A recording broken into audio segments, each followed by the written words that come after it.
Buenas tardes tengan todos mis estimados hermanos y amigos. La gracia y la paz del Señor Jesucristo sea con todos vosotros. En esta tarde quiero compartir con todos ustedes la palabra del Señor en la primera carta del apóstol San Pablo a los Corintios, en el capítulo 15, a partir del verso 24, donde dice: luego el fin, cuando entregue el reino al Dios y Padre, cuando haya suprimido todo dominio, toda autoridad y potencia, porque preciso es que Él reine hasta que haya puesto a todos sus enemigos debajo de sus pies. Y el postrer enemigo que será destruido es la muerte. Alabado sea el nombre del Señor. Y en este pasaje de las Escrituras que hemos leído, Pablo comienza haciendo un resumen de lo que es el Evangelio de Jesucristo. El Señor vino a la tierra, Él murió por causa de nuestros pecados, Él fue sepultado, resucitó al tercer día conforme a las Escrituras, y de allí se le apareció a los discípulos, a los apóstoles, a más de 500 hermanos a la vez, de los cuales cuando Pablo escribe la carta, él dice: aún muchos viven. Es decir, testigos oculares de la resurrección del Señor Jesucristo, porque se negaba la resurrección de nuestro Señor Jesucristo. Pero el apóstol comienza a demostrar por la escritura y por la experiencia que es un hecho real, verdadero, contundente, un hecho histórico: la venida de Cristo, su muerte, su sepultura y su resurrección, para demostrar la futura resurrección de todos los creyentes. Porque si Cristo no resucitó, entonces es vana nuestra fe. Estamos perdidos, estamos en pecado, Dios es mentiroso, las escrituras no son verdaderas. En pocas palabras, el apóstol dice: seríamos dignos de conmiseración, seríamos las personas más dignas de lástima en toda esta vida. Ahora, el apóstol Pablo pasa a demostrar la ciertísima, consoladora y gloriosa doctrina de la resurrección de los muertos, con el propósito de mostrar que Cristo ha triunfado sobre la muerte. La muerte ha sido vencida. La muerte es un enemigo activo pero derrotado. ¿Por qué? Porque Cristo venció la muerte. Él venció el poder de la muerte. El apóstol Pedro, predicando en su primer sermón en el día de Pentecostés, él nos dice, hablando de la resurrección de Cristo, dice: suelto los dolores de la muerte, por cuanto era imposible que fuera retenido por la muerte. Y si venció la muerte, el poder de la muerte es por el pecado. Es decir, si Cristo venció la muerte, venció el pecado. Y si el pecado entró al mundo por causa de Satanás, nuestros grandes adversarios, los enemigos de Dios y del cristianismo, están derrotados: Satanás, el pecado y la muerte. Y el apóstol se ocupa en este pasaje exclusivamente de la muerte, donde él nos está argumentando que Cristo no solo resucitó, sino que está a la diestra de Dios Padre, entronizado, regiendo, está dominando, ejerciendo toda la potestad, tanto en el cielo como en la tierra, de todos los asuntos para el mayor bien de su iglesia. La Biblia muestra a Cristo en un trono, reinando desde el cielo, en majestad y en poder. Y el apóstol dice: pero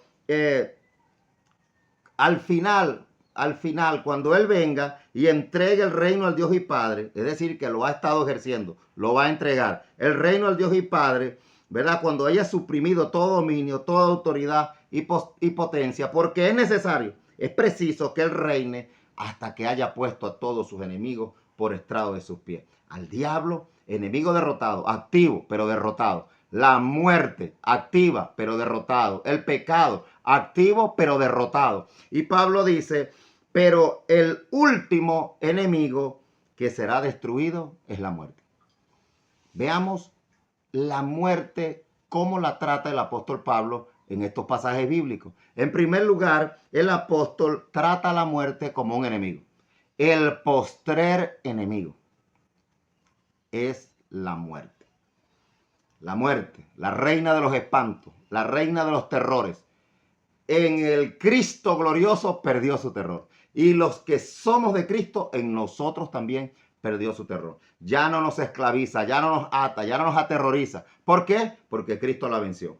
Cristo la venció resucitando de los muertos al tercer día. La gloria del Padre Celestial lo resucitó. Y si Él resucitó, entonces nuestra resurrección estará garantizada. Pero Pablo muestra a la muerte como un enemigo que arrebata, un enemigo que hace daño, un enemigo que nos causa dolor, un enemigo que no hace acepción de personas. La muerte le llega tanto a ancianos como a jóvenes, pero no solo a jóvenes, a niños, a gente sana, a gente productiva, a gente que hay gente que se va de esta vida, que mis estimados hermanos, a veces decimos, esta persona no debió haberse muerto nunca, por lo noble, por lo útil, por lo beneficiosa. Sin embargo, como la muerte es un enemigo, no respeta nada de esto. Es decir, que la muerte actúa como actúa un enemigo, arrebatando, quitando, causando dolor. La muerte es un enemigo, porque no era el propósito original de Dios. La muerte entró al mundo por causa del pecado. Pablo dice en los Romanos capítulo 5, verso 12, que por causa de haber entrado el pecado al mundo, entró la muerte. Y así la muerte pasó a todos los hombres por cuanto todos pecaron. Ese es el testimonio universal de nuestro pecado. Un testimonio inequívoco de que todos somos pecadores. ¿Cuál es ese testimonio? ¿Cuál es el testigo? La muerte. No hay ciudad, no hay pueblo, no hay aldea, no hay país donde no haya un cementerio. Los cementerios a nivel universal testifican del pecado universal del ser humano. La Biblia lo muestra como un enemigo, actúa como un enemigo, hace las labores de un enemigo. La Biblia dice que Dios la entregó como un decreto, como un castigo. La paga del pecado es la muerte. Es el salario. El salario del pecado es la muerte. Y dice las escrituras, Pablo, aquí en este texto, dice, y el postrer enemigo. Nos causa dolor, como lo hace un enemigo.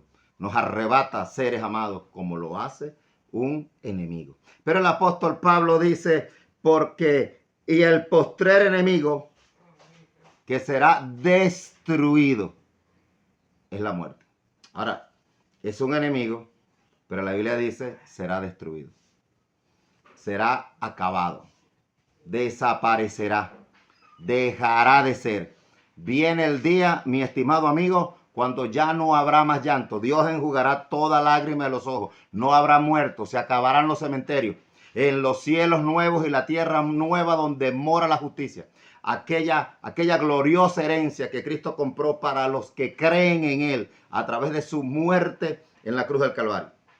Es decir, amigo mío, el enemigo de la humanidad, como lo presenta el texto, la muerte será destruida, será vencida. El Cristo de la gloria dice, ¿dónde está, oh muerte, tu aguijón? ¿Dónde, oh sepulcro, tu victoria? Ahora, ¿cuándo Cristo vencerá la muerte? ¿Cuándo la muerte será destruida? Mi texto dice, y el postrer enemigo que será destruido. ¿Cuándo lo destruirá Cristo? Dice el texto, es el último de los enemigos. Es el último porque como es el enemigo que más daño le ha causado a la humanidad, junto con el diablo y con el pecado, pero el último que dejará de ser es la muerte. Es un enemigo a ser vencido, un enemigo a desaparecer, un enemigo a ser destruido, a desaparecer de la escena humana. Pero ¿cuándo? ¿Cuándo será vencido? Dice, es el último enemigo. Es el último. Ahora, ¿cuándo Cristo vencerá a su último enemigo? El texto dice, es preciso que Él reine hasta que todos sus enemigos sean puestos por estrado de sus pies. Ya Cristo venció la muerte, le dio el golpe final, pero ¿cuándo la destruirá? ¿Cuándo será su efecto notorio y público? Dice, cuando vuelva por segunda vez en esta tierra. No todos dormiremos, dice Pablo. No todos dormiremos, pero todos seremos transformados. En un abrir y cerrar de ojos. A la final trompeta, porque se tocará trompeta y los muertos en Cristo van a resucitar primero. Los que estemos vivos seremos transformados. Y cuando vivos, transformados y muertos resucitados, entonces seremos arrebatados para ir al encuentro del Señor. En ese momento Dios vencerá la muerte por medio de su Hijo. ¿Dónde está, oh muerte, tu aguijón? ¿Dónde, oh sepulcro, tu victoria? Alabado sea Dios. El mensaje de esta tarde es, la muerte es un enemigo que será vencido, un enemigo vencido al final, cuando Jesucristo vuelva por segunda vez. Así que te invito en esta hora a entregar tu vida a Jesucristo, el Hijo de Dios, porque Él venció la muerte y la hará pública, notoria, su derrota cuando Él vuelva por segunda vez a esta tierra. Que Dios te bendiga y que Dios te salve.